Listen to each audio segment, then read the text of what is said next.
a new sport with a new style of sports star at the cutting edge. What does it feel like? Does it feel like you're actually in the thing? You're in the zone, you're there, you're in it. But this is the military, and there's a mission behind everything. Ukraine is at the forefront of drone technology innovation. When this war first started, did you ever think that you would become so heavily reliant on drones? Think Formula One, but up in the air and miniature. High-speed racing through intricate courses, and these are very willing virtual reality pilots. All right then, Top Gun, how long have you been driving for? So I've been flying for approximately a month now, thereabouts, yeah. Okay, you're any good? I'll say based on the results today in the finals, so it's good, it's good. The aim, find the next mini Mavericks, race military teams around the world, win, and pick up some extra skills.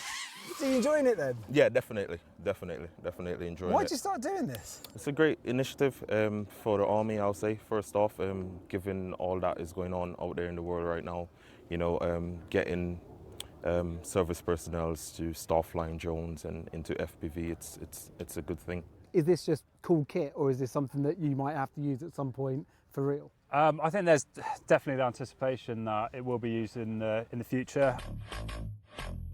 This is what that anticipation is born from. 3 years of relentless drone warfare, harnessed and honed in Ukraine. But war is often the first frontier of innovation, and in Salisbury, an exchange of insights is taking place. How important is it that British soldiers learn how to use drones the way that Ukrainian soldiers have? This war has opened Pandora's box. These drones will be used constantly in future wars, and that's why the better and faster you master them, the fewer losses there will be on your part. Now, around 70% of all enemy destruction is done by drones. For 3 years, Operation Interlex has been played out on Salisbury Plains. More than 54,000 Ukrainians have been taught how to soldier. Now though, teacher and student have switched. Soldiers from the UK and allied nations learning to become drone warriors. But piloting is only half the challenge. Becoming makeshift engineers is the other half, utilising, like the Ukrainians do, anything to hand, even a paper cup. Is this the future of warfare? Yeah, I mean, the character of warfare has changed. We're seeing drones everywhere, and we're seeing them on a variety of battlefields. You know, in Israel, you see it in Ukraine, you see it at the lowest level and the highest level. But it is a change of threat, but it's not it's not completely revolutionised the way we need to think about things. We need to get better at looking up and not just out. We're really good at scanning our arcs and thinking, oh, there's a tree over there, that might be a good place for him to hide. But looking up is totally new for us. Learning how to defend against drone warfare is every bit as important as fighting with it. On these training exercises, it's paint-filled balloons soldiers try to avoid. But in the real world, it's not merely stained clothing drone pilots are responsible for. Is there a little bit of a concern of the gamification of war here? Well, whether you're looking at it through a Reaper screen, using a piece of kit worth tens of millions of pounds, or whether you're using a first-person view drone worth only a few thousand, it's the same skills that we need to train people in.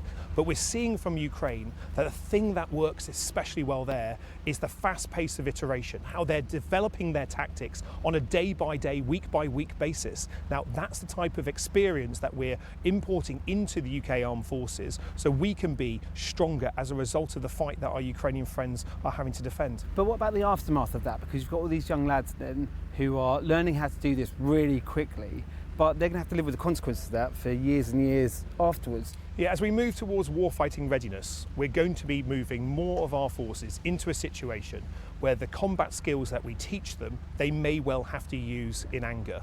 We need to look after our people better than we have done in the past, and that is understanding that the way that warfare is prosecuted has changed, but the consequences are still real. There's still a human being at the other end. The fear of every military is that you're always preparing for the last war you fought. The message most militaries are taking from Ukraine, in one way or another, drones will be part of any future conflict.